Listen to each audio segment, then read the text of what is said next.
করে বোন যখন বাবার সম্পত্তির অংশটুকু বিক্রয় করতে চায়, সেই ফারাজ দিতে নারাজ আপন বড় ভাই। শুরু হয় দ্বন্দ্ব, গালমন্দ, ঘটে ভাই বোনের সম্পর্কের অবসান। ভাই বলে এত কষ্ট করে মানুষ করেছি তোরে, এই দিলি তার প্রতিদান। তোর বিয়ের খরচ চালাতে গিয়ে বাবা বেচেছে সব থেকে ভালো জমি।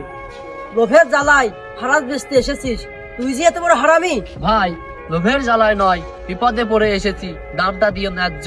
বলে ভাই, ফারাজের দাম কি কেউ ঠিক মতো পায়?